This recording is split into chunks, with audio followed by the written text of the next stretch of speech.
Puji nama Tuhan, saya mengucapkan selamat pagi bagi kita semuanya. Salam, kiranya damai sejahtera Allah yang melampaui segala akal akan memelihara hati dan pikiran kita. Dan juga saya mau katakan kepada kita, biarlah kekuatan Tuhan, kekuatan firman, kekuatan Roh Kudus, kekuatan doa, kekuatan iman senantiasa menyertai kita semuanya. Saya juga ingin menyapa kita yang ada di luar sana.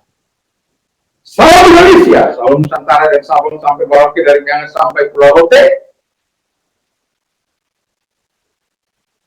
Dan kiranya kekuatan Tuhan juga menyertai orang-orang yang di luar sana. Puji nama Tuhan, dan jangan katakan bahwa Yesus bukan Tuhan, jangan katakan pula bahwa Yesus bukan Juru Selamat. Dia adalah Tuhan, dia adalah Juru Selamat. Kalau engkau percaya, kau akan diselamatkan. Kalau tidak percaya, kau akan duduk. Yohanes 3 ayat 36. Dan Yohanes 14 ayat yang ke-6, akulah jalan dan kebenaran dan hidup, tiada seorang sampai kepada Allah kalau tidak melalui aku, Yesus. Dan Rasul Paulus Petrus mengatakan dalam Rasul 4 ayat 12, dan keselamatan tidak ada dalam siapapun juga selain dalam Dia, Yesus Kristus, karena di bawah kolong langit ini tidak ada nama lain yang diberikan kepada manusia yang olehnya kita diselamatkan. Dan Yohanes 3 ayat 16, karena begitu besar ya kasih Allah akan dunia ini, sehingga Ia mengaruniakan anaknya yang tunggal, supaya setiap orang percaya kepadanya tidak binasa, melainkan beroleh hidup yang kekal. Dengan hati percaya engkau dibenarkan, dengan mulut mengaku engkau diselamatkan. Roma 10 ayat 9 dan 10. Kiranya Tuhan Yesus memberkati kita. Dan kita akan membaca firman Allah di dalam Mazmur 56 ayat, ini agak panjang, ayat 1 sampai dengan 13, dan kita akan baca berselang-seling. Duduk saja, tidak masalah. Dalam ayat 1 saya akan membacakan ayat-ayat yang ganjil. Ibu bapak saudara-saudara yang kasih, membacakan ayat-ayat yang benar. Demikian saya mulai. Kepercayaan kepada Allah dalam kesusahan. Untuk pemimpin biduan menurut lagu merpati di pohon-pohon terbatin yang jauh. Miktam dari Daud ketika orang Filistin menangkap dia di Gat. Kasih tiada akhir yang orang-orang yang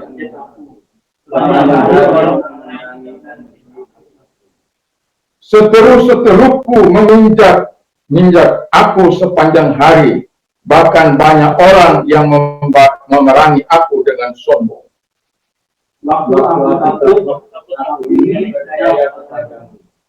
Kepada Allah yang firman-Nya kupuji, kepada Allah aku percaya, aku tidak takut. Apakah yang dapat dilakukan manusia terhadap aku?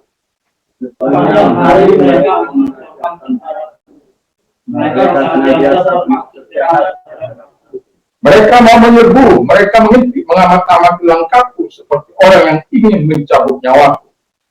Apakah mereka dapat tumbuh dengan kejahatan mereka? Sengsaraku engkaulah yang menghitung-hitung, air mataku kau taruh ke dalam kehidupan. Bukankah semua telah kau daftarkan? Maka tentu akan mundur pada waktu. Aku yakin bahwa kepada Allah firman-Nya kupuji, kepada Tuhan firman-Nya kupuji. Kepada Allah aku percaya, aku tidak takut. Apa yang dapat dilakukan manusia? Nasarku kepadamu ya Allah akan kulaksanakan, dan korban syukur akan kubayar kepadamu. Sebab Allah memberikan aku dari tanganmu, bahkan menjaga maka aku boleh berjalan dengan Allah.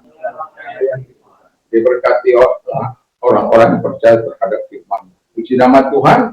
Tema kita kepercayaan kepada Allah dalam kesusahan, dalam kesesakan, dalam penderitaan dan lain sebagainya.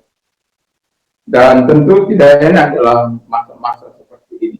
Ada banyak pergumulan dan ada banyak hal-hal yang bisa terjadi sebagaimana firman Allah. Dan ini kita tahu Daud yang menuliskan, dia adalah seorang buronan. Sampai mati raja baru dia bebas dari pengejaran-pengejaran yang dilakukan oleh Raja Saul dan pengikut-pengikutnya. Sekali dikerahkan itu tidak tanggung-tanggung 2.000-3.000 orang untuk menangkap. Ya memang dia mempunyai pasukannya, jadi tidak mungkin satu orang menangkap seperti yang di Poso itu sampai 2.000. Itu pun setelah berapa lama baru dia tertangkap dan ditembak mati. Ya, yang teroris yang di Indonesia pernah sana itu. Nah, tapi ini dia bukan seorang teroris. Kita melihat bagaimana Hamas yang menjadikan masyarakat menjadi tameng untuk keselamatan dia dan untuk walaupun mungkin saya berbeda dengan yang lain, tapi kita melihat fakta kenyataan yang ada bahwa Hamas yang memulai peperangan sampai terjadinya hal yang terjadi. Dan saya mau katakan dari sejak perjanjian lama, Israel tidak akan pernah memulai perang. Baca saja bagaimana Israel memulai perang itu karena mereka diganggu, karena mereka diperangi, karena mereka mau dicara, karena mereka mau dianiaya, dan kemudian mereka melawan. Dan sampai hari ini, firman Allah tidak pernah berubah. Mereka tidak akan pernah memulai peperangan, tetapi apabila ada orang yang memerangi, mereka akan memerangi. Bahkan kalau saat ini sampai ke akar-akarnya, tapi apapun itu, kita sebagai bangsa Indonesia, kita berdoa supaya apa yang jahat hancur dari muka bumi. Yang baik timbullah di negeri ini, dan supaya mereka bisa hidup damai satu dengan yang lain. Kita tahu ada partai yang demokrat, moderat di situ, yaitu partai yang siap berdamai. Dan Israel juga siap berdamai. Tetapi satu ini tidak mau berdamai. Mereka lebih mengutamakan kekerasan. Karena apa? Telah dimulai dengan sesuatu yang tidak baik. Kenapa saya katakan tidak baik? Masa sebuah negara harus dibumi hanguskan, sementara mereka sudah merdeka. Yang mau membumi hanguskan belum merdeka. Ini sudah kebalik-balik. Seperti kalau KKB mau merdeka lalu membumi hanguskan Indonesia, nggak mungkin lah. Pastilah melawan bangsa Indonesia. Ya, jadi kira-kira demikian. Jadi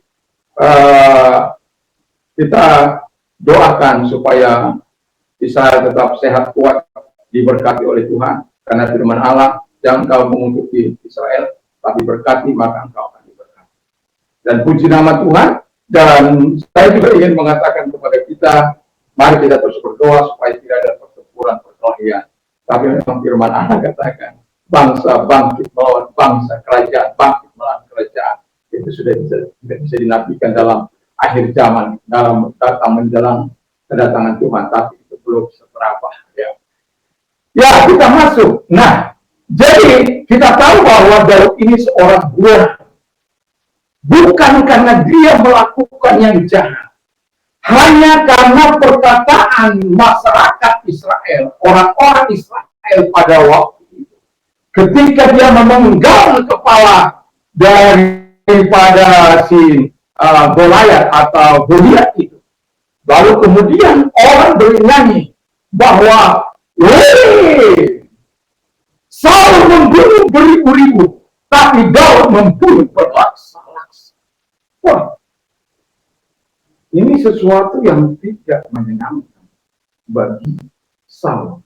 Tapi kalau pemimpin ini pemimpin bukan yang istilahnya bukan yang takut, saya yakin dan percaya dia akan memelihara Saul, memelihara Daud itu, apalagi Daud itu anak mantu.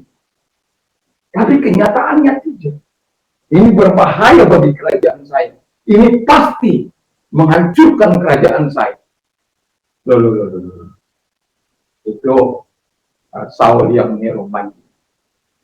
Dan pada akhirnya kita bisa melihat bagaimana keadaan situasi Israel pada waktu itu. Nah, ketika keadaan ini yang dialami oleh Daud mengambil sikap dan bertindak. Yang pertama dikatakan, ayat yang keempat, waktu aku takut, aku ini percaya kepada. Waktu aku susah, waktu aku menderita, waktu aku sedih, aku percaya kepadamu. Waktu aku tidak melihat lagi jalan-jalan yang akan menolong aku percaya kepadamu. Dan ini masih ada hubungannya dengan di Filistin. Bagaimana kalau kita baca di dalam 1 Samuel 21 ayat 10 sampai ayat 14, di sana ketika Daud dia melarikan diri ke negeri Palestina karena dia merasa aman kalau ada di situ. Karena Filistin itu kan musuh daripada Saul. Nah, lalu kemudian Saul itu waktu itu nggak tahu di mana kumpulannya, tetapi mungkin dia sedang mengamati. Kita tahu kan bagaimana strategi dari si Daud ini. Dia mempunyai pasukan sebanyak 600 orang yang harus dipelihara, yang harus dilindungi, yang harus diberi makan, sementara mereka dalam pencarian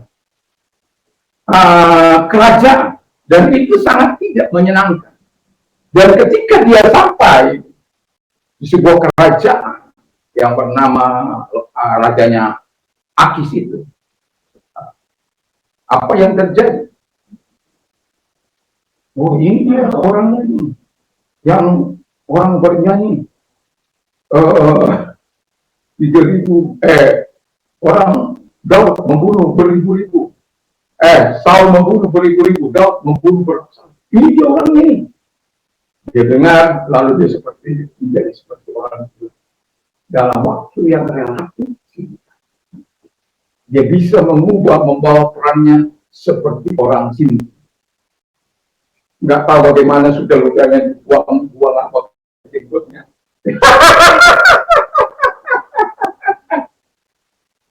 Lalu ludahnya mengalir seperti dia coret-coret itu pintu gerbang kerajaan. Lalu kemudian kita tahu bahwa sebenarnya ada maksud rencana Daud untuk kepada kerajaan ini.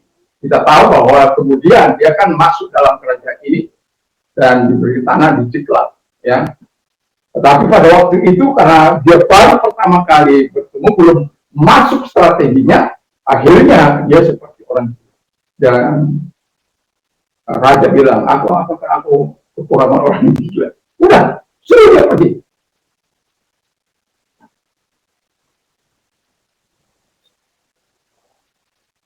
Waktu aku takut, aku percaya kepada. Waktu kita takut, apa yang kita lakukan?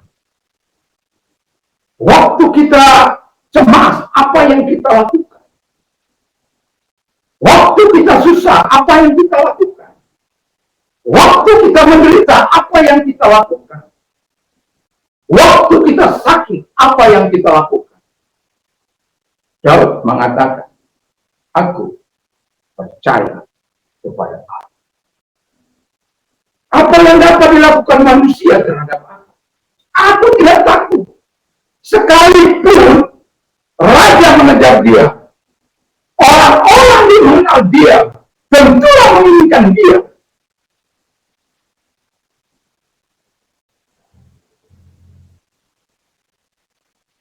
Itu sebabnya waktu aku takut, aku percaya kepada Tuhan. Saya berharap kepercayaan kepada Allah dalam situasi apapun haruslah menjadi number one dalam kehidupan ini. Kita tidak memandang persoalan kita tidak memandang masalah kita, tapi kita memandang kekuatan Allah. Sama seperti Daud yang betul-betul memandang kekuatan Allah. Pasukan Israel begitu gagah perkasa, tetapi menghadapi Goliat yang mereka tidak mampu. 40 hari mereka diperolok-olok, mereka dihina oleh Daud dan mengajak seseorang untuk berani menghadapi dia. Dan kalau orang itu kalah, maka Israel akan menjadi budak mereka, dan kalau mereka kalah, maka mereka akan menjadi budak mereka. Dan itu tantangan yang serius. Dan raja tidak mampu berbuat apa-apa. Orang yang paling tinggi sejarah pada waktu berbuat apa-apa. Ada pemberani di situ, ada Abner di situ, ada orang-orang hebat di Israel di situ. Ada saudara-saudara si Daud di situ. Orang-orang yang terlatih secara akademi militer, tapi tidak dapat berbuat apa. Nah, ketika kesempatan Tuhan berikan kepada dia untuk mengantar makanan, ketika dia mendengar hinaan, siapa yang tidak bersunat ini?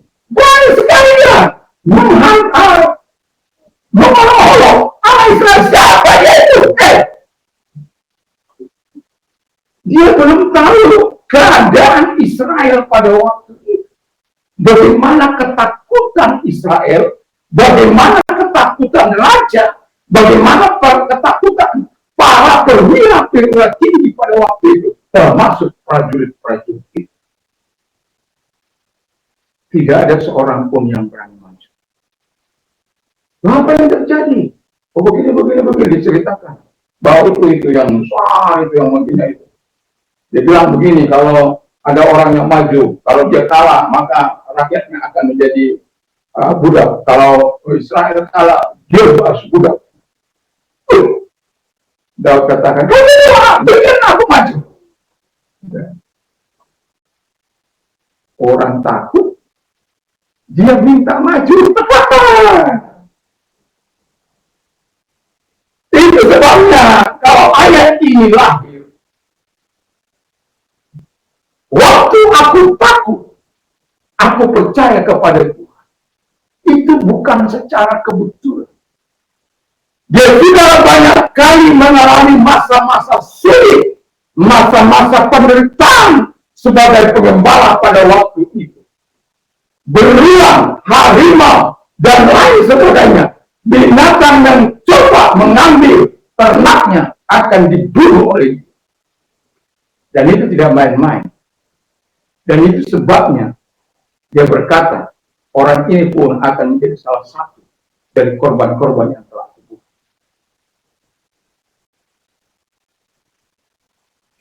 Lalu dibawa lagi kepada raja. Dan ketika dibawa kepada raja, raja bilang begini, kotet apa itu? Kecil-kecil kau mau maju, nah yang benar saja. Dia meyakinkan raja, harimau beruang, bahwa aku taklukkan karena Tuhan. Wah, jadi orang manusia seperti ini bisa melakukan beruang, bisa melakukan harimau. Wah, berarti ada potensi hebat di dalam diri. Oke lah, kalau begitu, saya izinkan kamu pakai ini bajuku. Ya. Diberikan itu baju raja pada dia, supaya dia maju, supaya pakai ada baju dia, kalau ditombak akan terhindar. Nah, dibawa, dipakai dia, raja pun tertawa karena dia tidak bisa jalan lagi. Ditertawai dia mau maju tapi tanpa baju silang, tanpa tombak, tanpa ketopong keselamatan.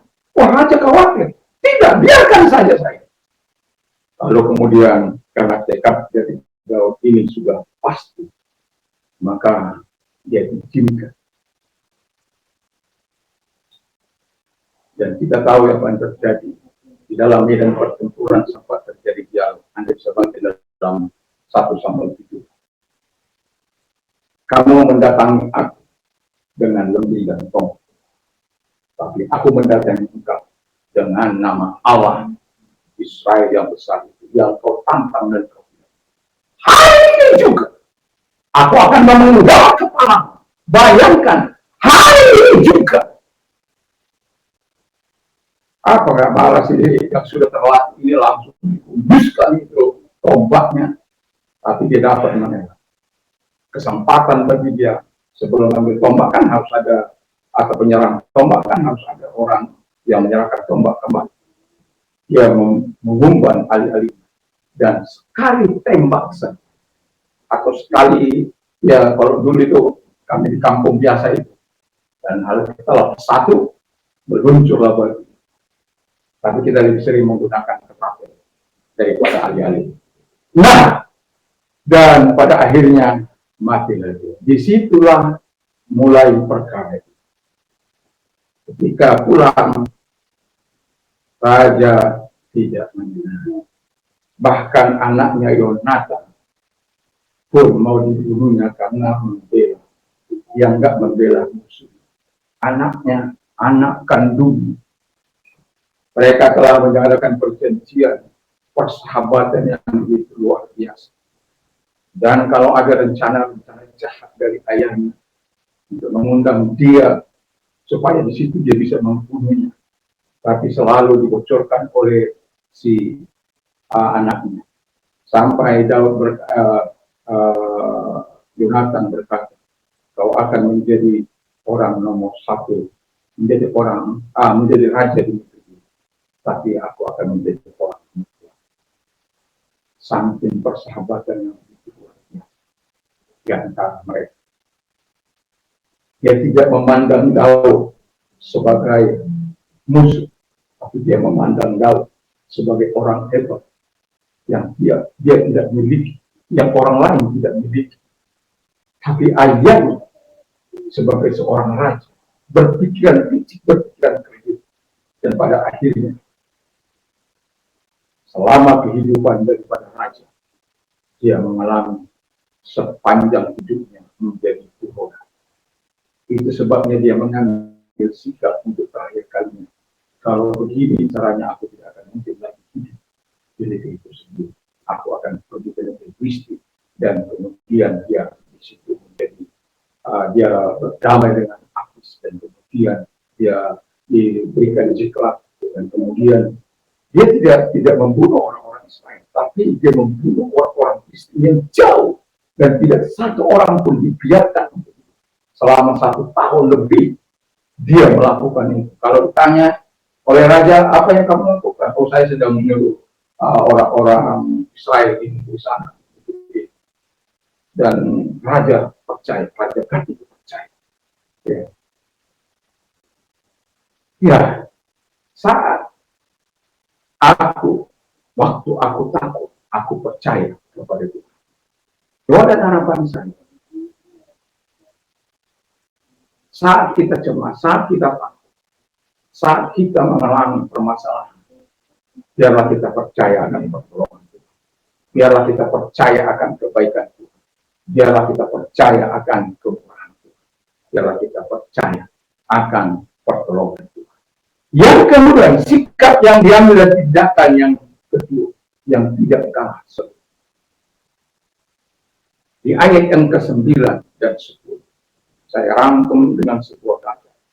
Berdoa kepada Allah yang disertai oleh tangis. Berdoa kepada Allah yang disertai oleh tangisan. Dan itulah sebabnya dia berkata bahwa air mataku telah engkau tahu dalam kirbatku. Ketika aku berdoa, engkau menjawab aku. Dan Alkitab katakan dalam Mazmur 106 ayat 5 dan 6. Orang-orang yang menabur dengan mencucurkan air mata akan menuai dengan sorak-sorak. Orang yang berjalan maju dengan menangis sambil menabur benih, pasti pulang dengan bersorak, dengan sorak-sorak sambil membawa berkas-berkas. Itulah Tuhan kita.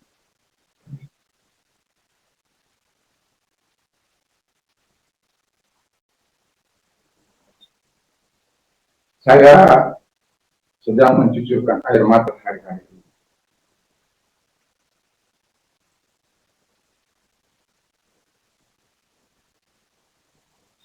Saya kadang-kala di tengah jalan itu bisa mencucurkan air mata, bukan untuk saya, tapi saya melihat jiwa-jiwa yang terhilang.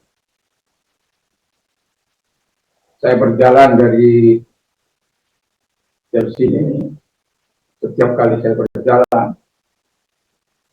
itu doa-doa yang saya sampaikan kepada Tuhan. Saya berjalan dari Pabutan kemarin, ya mungkin ada 10-an kilo. Tapi bagi saya itu bukan sesuatu yang menjadi membuat saya lelah. Lalu justru membuat saya setiap langkah yang aku lakukan ini, Tuhan, tidak akan kau pernah abaikan. Hampir sudah seminggu lebih, setiap hari saya mencucurkan air mata. Bisa 1 atau 2 kali. Gampang? Enggak. Mudah? Enggak. Untuk bisa mencucurkan air mata, enggak segampang itu. Sampai saya katakan, aku hancurkan hatiku di hadapan-Mu, Tuhan. Agar aku mendapat belas kasihan, agar aku mendapat kebaikan-Mu, agar aku mendapatkan kuasa-Mu, agar aku mendapatkan belas kasihan, agar aku mendapatkan yang terbaik, supaya bisa kubagi kepada masyarakat yang ada ini. Gereja-Mu Engkau berkati, setiap gereja atau setiap kantor. Kenapa? Kita ingin semua dalam keadaan baik. Kita semua manusia ingin dikasih oleh Tuhan, mendapatkan rahmat Tuhan. Tapi apakah kenyataannya demikian? Kita perlu dulu diam di bawah kaki Tuhan. Dan kita juga perlu berdoa sebagaimana Israel mengelilingi kota Yeriko.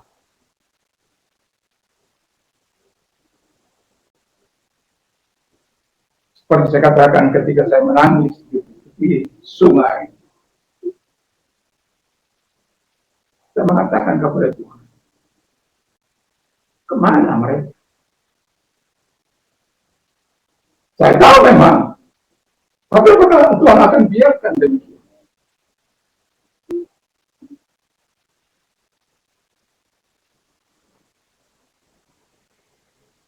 Dan kiranya Tuhan menolong. Sampai firman Allah katakan berdoa kepada Allah yang disertai oleh tangis. Saya memberikan 2 contoh. Tapi saya tidak ingin contoh yang kedua kita lakukan dalam arti kita tidak tahu membahas. Yang pertama yang betul-betul dari kehancuran hati di hadapan Tuhan. Dia disakiti oleh penghina. Kita tahu itu sih. Di ayat 10 dia berdoa dengan tangisan yang tidak terkatakan lagi. Dia berkata kepada Tuhan, seandainya Engkau mengingat hamba-Mu, aku akan menyerahkan dia dan aku akan menyerahkan dia sebagai hamba. Dan dia betul-betul melakukan. Tahun pertama ketika Tuhan menjawab dia.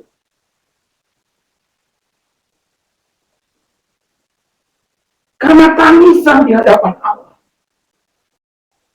Setiap air mata kita ditaruh dalam kirbatnya. Tidak mudah menangisi jiwa-jiwa yang terhilang. Tidak mudah untuk menolong mereka. Karena mereka juga punya sesuatu yang mereka punya. Tidak ada sebuah pergerakan tanpa doa. Tidak ada sebuah pertobatan tanpa doa. Tidak ada pertobatan dan pengakuan tanpa kehadiran Roh Kudus. Tanpa kehadiran Tuhan di dalam kehidupan seseorang. Tidak akan ada orang yang mengakui Yesus adalah Tuhan kalau Roh Kudus tidak ada dalam hidup. Dan itu sebabnya kita berdoa dengan tangisan kepada Allah agar kiranya Tuhan melakukan pencurahan Roh Kudus-Nya. Kolombia pernah mengalami lawatan yang begitu luar biasa.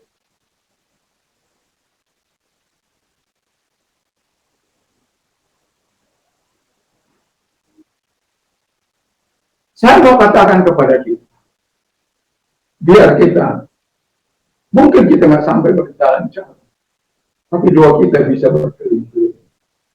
Saya tidak tahu bagaimana menggunakan apa itu berdua keliling dengan Google Maps. Tapi Anda bisa seolah-olah berjalan di Google Maps itu dari jalan ini sampai jalan ini. Saya tidak bisa melakukan. Saya tidak bisa apa kepada yang real. Ya, ini saya lewat jalan ini, saya lewat jalan ini. Itu real. Tapi mungkin kita tidak bisa seperti itu. Tapi kita bisa berdoa atau kehadiran kita, atau saat kita berjalan, atau saat kita bermotor. Yang kedua adalah Hizkia. Hizkia dalam 2 Raja 20 ayat ke-5. Dia menangis dengan hati ketika Tuhan mengatakan bahwa Tuhan tidak akan menunjukkan, sampaikan pesanmu kepada generasi. Dan itu sangat menghancurkan hati. Dia masih ingin hidup lama. Dia masih ingin hidup melihat generasi yang diberkati oleh Tuhan. Dan belum sampai kata firman Allah, si Yesaya itu mengakhiri pelataran kerajaan. Belum keluar. Tuhan katakan, pergi balik. Setelah kulihat air mata, Anda bisa baca ayat yang ke-6 dan seterusnya. Setelah kulihat air mata, setelah kulihat kehancuran hati. Apa argumentasi daripada siapa? Tuhan, lihatlah bagaimana aku hidup. Bagaimana terusnya aku hidup. Bagaimana aku benar hidup di hadapan Tuhan. Kita kadang-kala ketika kita berdoa seperti hal-hal yang seperti itu, ada hal-hal yang kita ucapkan selain ucapan dalam hati. Dan betul Tuhan menambahkan 15 tahun. Tapi kalau Anda baca dalam 2 Tawarikh 32 ayat 24 sampai seterusnya, dan ketika Tuhan menjawab, dia bukannya berterima kasih seperti si Hana. Dia bukannya berterima kasih seperti Hana, balik dan mengucap terima kasih. Walaupun beberapa tahun anak itu ditahan oleh dia dalam rangka sampai habis masa menyusu bagi anak. Tapi dia tahu berterima kasih. Dia tahu bersyukur kepada Allah. Dia tahu menaikkan ucapan syukurnya kepada Allah. Dan memberikan apa yang seharusnya diberikan kepada Allah. Dan apa yang terjadi dengan Hizkia? Alkitab katakan dia sombong, yang mungkin seringkali kita abaikan. Tapi untungnya, memang Alkitab katakan, untungnya dia sadar bersama semua rakyat. Karena dia berpikir, mungkin dia berpikir begini, Tuhan saja bisa tunduk kepada saya. Aku yang sudah diponisnya mati. Aku yang sudah dihukumnya mati. Tapi karena doaku kepada dia, dia perpanjang usia. Kalau Tuhan saja tunduk kepadaku, rakyat mulai mengagung-agungkan Hizkia, bukan lagi mengagungkan Allah. Dan itu sebabnya Allah sangat murka. Tapi Alkitab mengatakan mereka sadar, dan Tuhan juga katakan, aku tidak menghukum engkau di masa engkau. Tapi apa nanti yang ada di istanamu akan diangkat ke bawah. Hukuman Tuhan yang sangat luar biasa. Hanya karena kesombongan Hizkia yang seharusnya tidak boleh terjadi. Yang seharusnya dengan segala kerendahan hati menundukkan hati, sujud di hadapan Allah. Merendahkan hati di hadapan Allah, bahwa segala keputusan yang Tuhan ubah itu, saya sadar saya tidak dapat, tidak layak menerima upah seperti itu. Tapi Engkau kasihan oleh karena kasih karunia. Menangis bisa menghancurkan hati Allah. Itu sebabnya firman Allah katakan, orang yang hancur hati tidak Engkau pandang hina. Orang yang meluapkan hatinya dengan tangisan, itu sesuatu yang sangat Allah sukai. Dan itu terbukti. Kita bisa melihat bahwa Hana diberikan anak.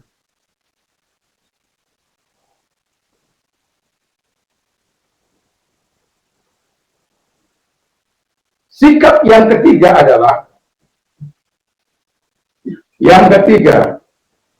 ayat yang ke-13-14.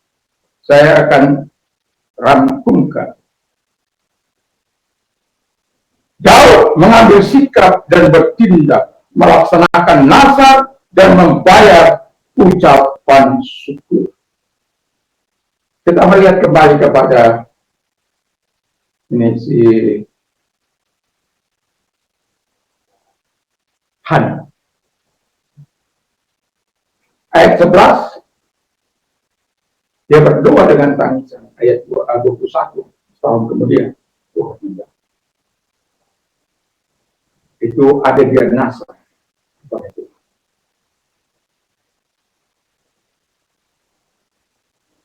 Di pasal 1 ayat 26, 28, dia bayar nasabah kepada Tuhan. Menyerahkan anak itu kepada Tuhan. Dan mempersembahkan anak itu kepada Tuhan. Dan itu sudah cukup bagi dia. Dia tidak lagi menanggung aib sebagai seorang mantu. Dia tidak lagi menanggung aib sebagai orang yang dipermalukan. Karena orang Israel kalau dia tidak punya anak, itu aib yang sangat luar biasa. Itu sudah cukup bagi dia. Ada anakmu, ada.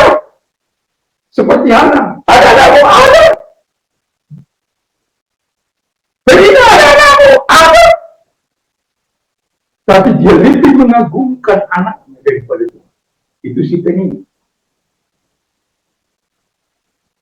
Menyembuhkan anaknya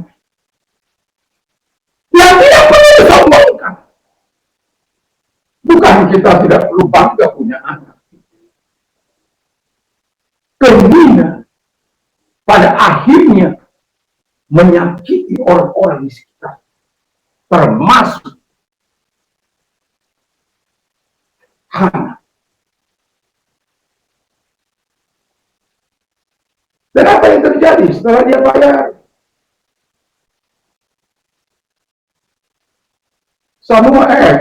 Imam Eli menerima itu. Dan dia berkata di ayat 21. Karena sebelum ayat itu lahir, kiranya Tuhan memberikan engkau anak ganti anak. Di ayat 21 dengan jelas Alkitab mengatakan dalam 1 Samuel 2 ayat 21. Dengan jelas dikatakan bahwa Tuhan mengaruniakan anak kepada Hana. 3 anak laki-laki, 2 anak perempuan. Wah, dia mendapat bonus dari Tuhan karena dia bayar nasabah. Kenapa ini penting saya katakan? Coba baca dulu Pengkhotbah 5 ayat 3 sampai dengan 5. Pengkhotbah, seseorang membacakan Mazmur 16 ayat 14. Pengkhotbah 5 ayat 3 sampai dengan 5. Pengkhotbah 5 ayat 3 sampai 5.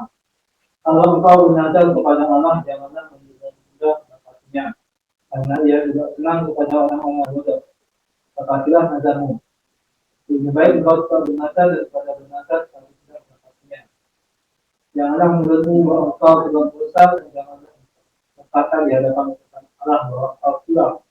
Apakah perlu Allah menjadi murka atas ucapanmu dan menggunakan pekerjaan tanganmu? Ya, ayat 116 ayat 14. Pokok.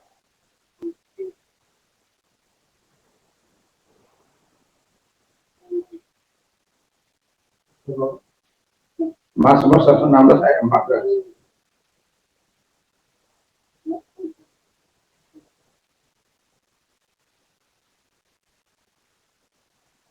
Mazmur 116 ayat 14 akan membayar nazarku kepada Tuhan di depan seluruh umatnya. Iya. Jadi Alkitab mau katakan begini, kalau kita bernazar, jangan menunda untuk berbayar. Makanya saya katakan dalam beberapa contoh saya, kalau itu sampai mungkin hal yang tersulit yang tidak mungkin lagi, bernazar kepada Tuhan. Tapi jangan lupa untuk membayar nazar. Karena apa? Memang kita katakan lebih baik kamu tak bernazar. Nah, itu tidak jadi masalah. Daripada kamu bernazar, tapi kamu tidak mendapati. Dan yang paling parahnya lagi, Tuhan akan merusak pekerjaan tangannya. Ayat yang kelima ini. Dan itu tentu tidak diharapkan oleh seorang pendeta terhadap jemaat. Itu tidak diharapkan oleh Tuhan. Tapi Tuhan harus lakukan itu kalau dengan mudah kamu bernazar sudah dikasih oleh Tuhan. Lalu kau abaikan, kau lupakan nazarnya. Perhatian. Dan Daud tahu persis bagaimana harus menyenangkan hati Tuhan kalau dia bayar.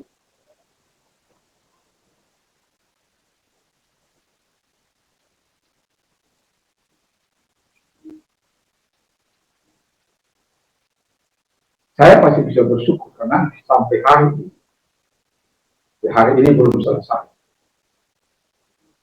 1000 ucapan terima kasih saya kepada Tuhan. 10 pujian kepada Tuhan. Saya katakan kepada Tuhan, ini nazar semua hidup saya. Tapi saya bilang pada Tuhan, kalau aku tidak dapat membayar hari ini, jangan menyakitkan Engkau. Tentu ada banyak hal yang bisa melupakan ketika mengikuti seminar-seminar. Kadang-kala kita tidak bisa. Tetapi kalau setelah itu, saya akan membayar yang kembali. Makanya kadang-kala saya mengucap syukur, terima kasih kepada Tuhan, memuji Tuhan itu bisa dijual dalam satu hari. Kalau dalam rangka membayar masa. Kalau tidak, paling terima kasih, ucapan terima kasih kepada Tuhan 1000 atau 2000 kali. Yang mau saya katakan adalah, mengapa saya lakukan? Dan saya merasa juga bahwa pada akhirnya saya mendapatkan kekuatan, kewaspadaan untuk terus berjaga-jaga bersama dengan. Nggak mungkin dong saya mengucap syukur dengan tulus kepada Tuhan, sementara hidup saya dalam dosa, dalam amarah, dalam kedengkian dan kebencian. Nggak mungkin dong itu menyenangkan hati Allah. Dan 1000 ucapan terima kasih saya kepada Tuhan, saya merasakan manfaat. Itu bisa menjaga saya penuh dengan kewaspadaan selama 24 jam.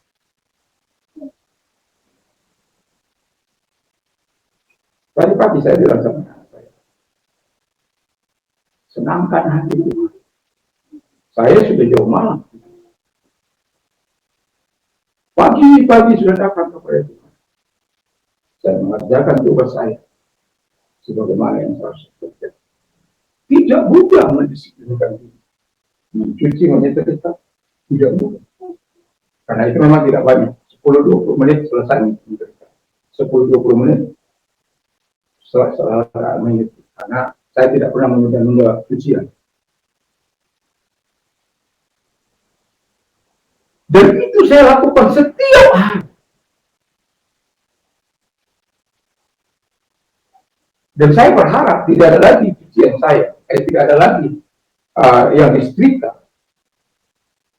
Terkecuali 2 biji, itu mungkin saya akan abaikan.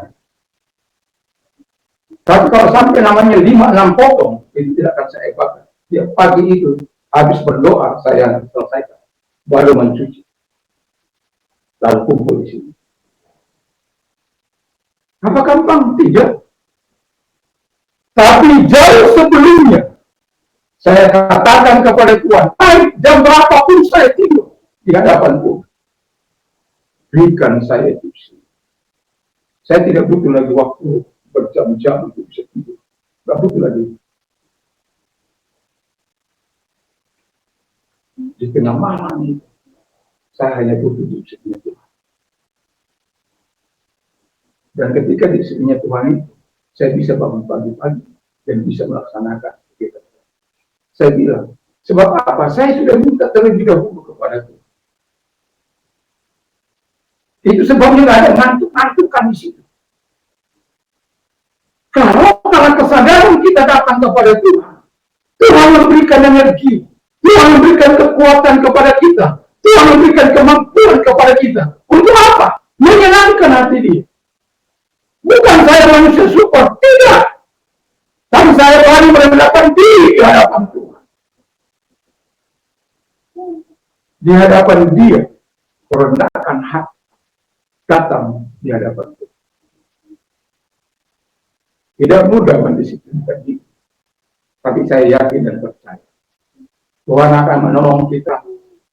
Sehingga ketika ada kesusahan-kesusahan yang kita alami, itu menolong kita untuk mendapatkan kebaikan-kebaikan Tuhan, pertolongan-pertolongan Tuhan.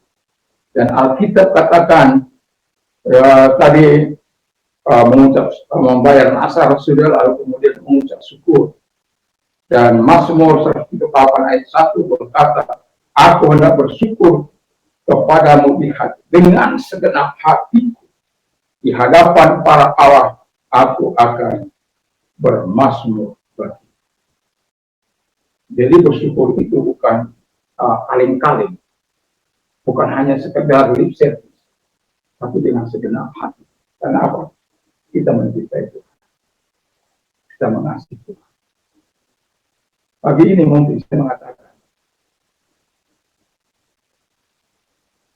bahwa ketika iman kita sempurna, sekalipun kita tidak pernah melihat Tuhan, tapi kita mengasihi Tuhan dengan segenap hati, dengan segenap jiwa, dengan segenap kekuatan, dengan segenap akal. Matius 22 ayat 27. Kita mengasihi Tuhan. Kita tetap menantikan kedatangan kali yang kedua dengan umat itu. Supaya kalau dia datang, ya, kita tetap dalam dia. Itu kemarin mungkin saya, kalau kita mempersiapkan diri untuk menyambut kedatangan nanti malam, menyambut kedatangan Tuhan kali yang kedua, betapa kita harus hidup kudus, suci, saleh di hadapan Tuhan. Jadi saya tidak akan menyampaikan firman Allah. Semoga kepercayaan kita kepada Tuhan akan terus terakhir. Sehingga Mazmur 126 ayat yang ke-1 sampai dengan yang ke-4 dikatakan di sana. Ketika Tuhan memulihkan keadaan Sion, keadaan kita seperti orang yang bermimpi. Jadi kalau kita sedang sudah ditolong oleh Tuhan dari permasalahan dan kesesatan kita, keadaan kita seperti orang bermimpi, tiba-tiba sudah lega. Dan ayat yang kedua yang dikatakan di sana, bahwa mulut kita penuh dengan tertawa, dan lidah kita penuh dengan sorak-sorak. Dan orang-orang akan berkata, Tuhan telah melakukan perkara besar terhadap orang-orang ini.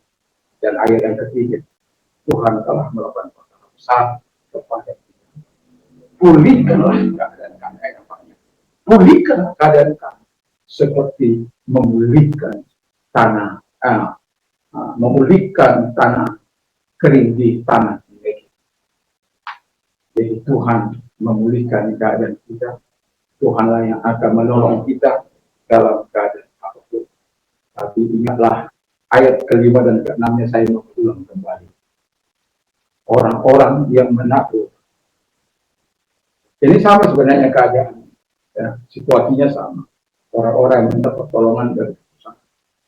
Orang-orang yang menakut dengan mencucurkan air akan menuai dengan sorak-sorak. Ayat 6. Orang yang berjalan maju dengan mencucurkan air mata. Orang yang berjalan maju dengan menangis sambil menakut. Saya sedang praktekkan ayat ini. Walaupun tidak selamanya saya bisa nangis di jalan. Enggak bisa selamanya saya nangis di jalan. Tapi hati saya hancur.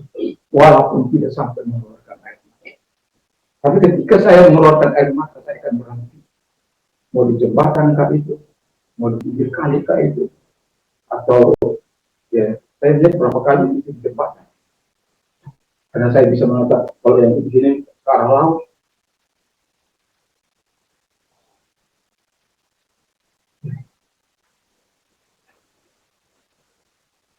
Pasti pulang dengan sorak-sorai sambil membawa berkas-berkas.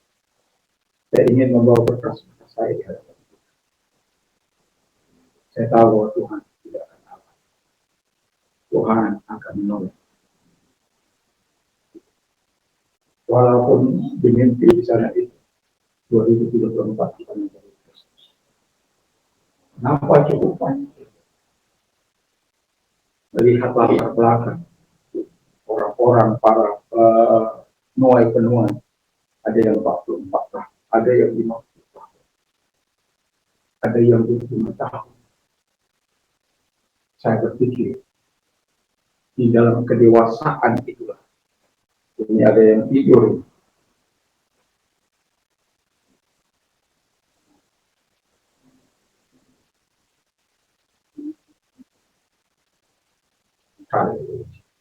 Begitulah. Noroklah di hadapan Tuhan. Tapi jangan dibuat norok keselamanya. Bahaya itu.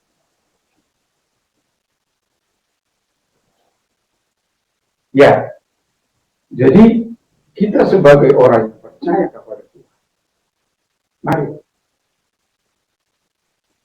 kepercayaan kita tidak bisa luntur oleh karena keadaan kita, oleh karena situasi kita, karena kesulitan kita. Oh ya, sebagai ayat terakhir, coba bacakan Roma 8 ayat 18. Kita harus yakin bahwa keadaan kesusahan air zaman ini tidak sebanding dengan, karena saya belum menghafal. Roma 8:18. Sebab aku yakin bahwa penderitaan zaman sekarang ini tidak dapat dibandingkan dengan kemuliaan yang akan dinyatakan kepada kita. Iya. Ada kesusahan di air zaman, termasuk kesulitan-kesulitan kita. Tapi dibandingkan dengan kemuliaan yang akan datang, itu jauh lebih tinggi. Dan itu sebabnya kepercayaan kita kepada Tuhan tidak boleh sirna oleh karena penderitaan kesusahan, tapi semakin mantap. Dan dia perlu melakukan apa yang dilakukan oleh Daud ini. Dan kita tahu pada akhirnya dua kali Daud mempunyai kesempatan untuk membunuh Raja Saul. Pasal 24. Ketika dia punya kesempatan, ketika si Raja Saul buang air besar, lalu kemudian dia datang, dia hanya koyak itu menjadi kuat. Karena dia berkata, aku tidak akan memegang orang yang kurang. Daud tahu bahwa Tuhan telah untuk itu, tapi dia tidak berani.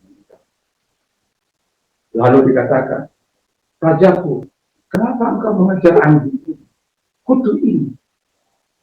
Jadi bilang dirinya anjing. Kutu.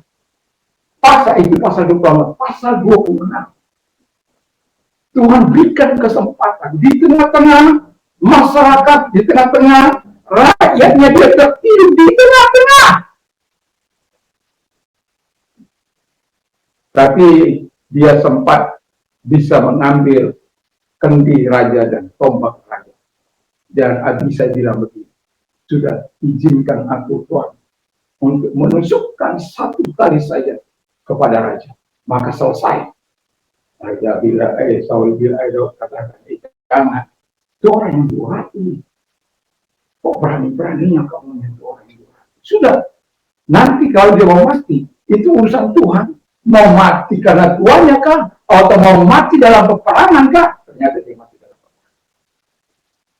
Apa yang dikatakan oleh Daud terjadi? Itu pasang ibunya. Artinya yang mau saya bilang kepada kita, sebenarnya Tuhan Daud diluputkan dari Daud dan diluputkan dari Raja Gad, orang Kristen. Dan pada akhirnya kemenangan dia peroleh, dia berjalan dalam kemuliaan yang begitu besar dari Tuhan. Air mata kita tidak akan pernah sia-sia di hadapan Tuhan. Doa kita tidak akan pernah sia-sia di hadapan Tuhan. Keyakinan kita tidak akan pernah sia-sia di hadapan Tuhan.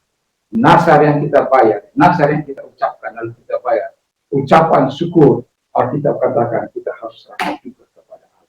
Kiranya Tuhan yang memberkati kita dan kita sedang kita bangkit berdiri, kita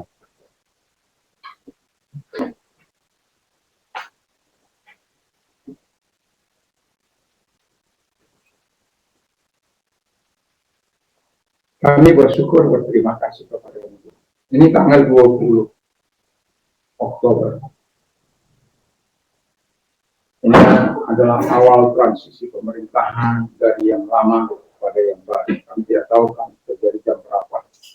Tapi kami berdoa kiranya semuanya peralihan kekuasaan ini dari Pak Presiden Jokowi Ma'ruf Amin kepada Pak Jokowi, Pak Prabowo kepada dan Pak Gibran boleh terjadi dengan baik. Di dalam nama Tuhan Yesus, kiranya di bawah kepemimpinan Presiden yang baru hari ini, itu akan menjadi lebih baik di masa-masa yang akan datang. Tidak membiarkan pihak intoleran merajalela, tidak membiarkan orang-orang yang merasa hebat, merasa lebih suci, merasa lebih benar Tuhan di negeri ini, sehingga melecehkan orang-orang lain. Oh Tuhan Bapa di surga, Tuhan tolong sehingga pemerintah kami diberikan keberanian untuk bertindak tegas di atas dasar-dasar hukum dan konstitusi bangsa ini. Dan kami berdoa kiranya Pak Prabowo sebagai mantan Danjen Kopassus, dia bisa mengambil sikap untuk tidak membiarkan yang intoleran berada di bangsa ini. Terima kasih Bapak di surga, terima kasih. Dan kami juga berdoa Tuhan, kiranya kepemimpinan beliau di masa yang akan datang juga berlangsung sampai 5 tahun ke depan. Juga Tuhan sertai dan Tuhan lindungi. Siapapun para menteri kami belum mendengarkan, tapi walaupun kami sudah tahu ancang-ancang siapa saja, tapi secara resmi pada hari ini kami akan mengetahui siapa-siapa yang akan menyertai mereka di satu itu Tuhan. Kami berdoa kiranya orang-orang percaya juga terlibat di dalam, dan orang-orang percaya memberikan warna yang baik dalam pemerintahan di zaman ini. Terima kasih Bapak di surga, dan kami juga bersyukur buat Presiden kami yang lama, Pak Presiden Jokowi dan Ma'ruf Amin, apa yang sudah diperbuat selama 10 tahun bagi bangsa ini. Tuhan memberkati. Kalau ada ketidakpuasan dari masyarakat, ampunilah Tuhan, tolong mereka sehingga mereka dapat terhibur dengan keadaan di Bapak di surga. Dan kami juga berdoa sehingga Pak Presiden dalam masa pensiun, kami doakan supaya Tuhan tetap memberikan kekuatan kesehatan dalam melaksanakan rutinitas sehari-harinya di masa-masa yang akan datang. Terima kasih gereja Tuhan, kami serahkan dalam tangan Tuhan, kiranya diberkati, terus berdoa bagi bangsa ini, dan terus berdoa menyatakan segala kebaikan Tuhan dan keberkahan Tuhan dan pertolongan Tuhan dalam gereja dimanapun ada di bangsa ini. Terima kasih Bapak di surga, dan kami juga berdoa kiranya Tuhan Bapak di surga menolong para youtuber kami diberkati oleh Tuhan, para blogger untuk memberitakan kasih karunia Tuhan, dan mereka apologet kami yang bermasalah itu kami serahkan dalam tangan Tuhan, supaya Tuhan memberkati mereka, memberikan mereka kekuatan. Itu adalah jalan yang telah mereka ambil untuk menjadi seorang apologet di dunia yang mudah. Ada hal-hal yang harus dijaga, dikendalikan dalam hidup mereka. Kadang-kala yang dikatakan benar pun akan menjadi salah oleh orang yang bermaksud tidak baik. Terima kasih Bapak di surga, tapi apapun adalah mereka siap menanggung semuanya oleh karena Kristus, sama seperti Paulus yang oleh karena pemberitahuan kasih karunia yang harus banyak kali di dalam penjara, tapi dia tidak merasa malu, tidak merasa minder dan lain sebagainya. Justru disitulah dia menuliskan banyak surat-surat dan begitu luar biasa. Terima kasih Bapak di surga. Kami bersyukur, dan mereka yang sakit, kalau ada yang sakit, kalau engkau mau didoakan, angkat kedua belah tanganmu dan percayalah bahwa Tuhan mampu hadir dan dalam nama Tuhan Yesus, dia tangan-tangan yang diangkat kepadamu, dalam nama Yesus segala sakit penyakit yang mereka derita, apapun sakit penyakit mereka, aku perintahkan dalam nama Yesus, dan oleh biru-biru daripada Tuhan Yesus kau sembuh, oleh kuasa yang kau sembuh, oleh firman kuasa firman yang kau sembuh, dalam nama Yesus Kristus. Terima kasih Bapak di surga, dan kami juga berdoa kepada mereka-mereka yang menerima Yesus sebagai Tuhan dan Juru Selamat mereka, dalam nama Tuhan Yesus Kristus. Kami berdoa kiranya Allah yang besar, Allah yang luar biasa itu akan terus menyertai dan memberkati, dan mereka-mereka yang dalam keadaan susah dalam hidup ini dan mereka membutuhkan luar tangan Tuhan, tolong ke orangnya, angkat kedua belah tangan kita berdoa. Terima kasih engkau melihat tangan-tangan yang diangkat kepada menolong mereka satu demi satu di dalam nama Yesus Kristus. Terima kasih buat pertolongan kepada mereka, kebaikan kepada mereka. Dan kami juga berdoa Tuhan kepada Tuhan Bapa di surga, kepada mereka-mereka yang menerima Yesus sebagai Tuhan dan Juru Selamat dalam hidup ini. Kalau engkau orangnya, mari ikuti doa saya. Tuhan Yesus, saya sadar saya orang berdosa. Saya mengakui segala dosa dan kejahatan yang pernah aku lakukan. Sebagaimana firman, orang yang mengakui segala dosa dan kejahatan dan pelanggaran yang pernah aku lakukan, maka Tuhan akan mengampuni dan menyucikan. Dan terima kasih buat darah-Mu yang kudus yang telah menyucikan. Dan kami percaya bahwa Tuhan menolong kami terus bertumbuh menjadi anak-anak. Terima kasih buat kehidupan kekal. Terima kasih buat kuasa-Mu. Terima kasih buat pertolongan. Dan kami terus menyerahkan diri kepada dalam nama Yesus. Dan semua anak-anak kami berdoakan, apapun dari TK sampai perguruan tinggi, kiranya Tuhan menolong mereka, memberkati mereka, seluruh kebutuhan mereka, memberkati melalui orang tua yang bekerja atau berkarya dan lain sebagainya. Terima kasih Bapak di surga, kami yakin dan kami percaya Tuhan akan terus dimuliakan, Tuhan akan ditinggikan. Orang-orang muda diberkati menuju masa depan mereka, Tuhan Allah menolong. Dan juga mereka-mereka yang mau melamar ke luar negeri, kami serahkan dalam tangan Tuhan, buka jalan bagi anak-anak-Mu di dalam nama Tuhan Yesus Kristus. Terima kasih, kami bersyukur, kami berterima kasih dalam nama Yesus. Sekarang pulanglah dengan membawa damai sejahtera daripada Tuhan Yesus Kristus.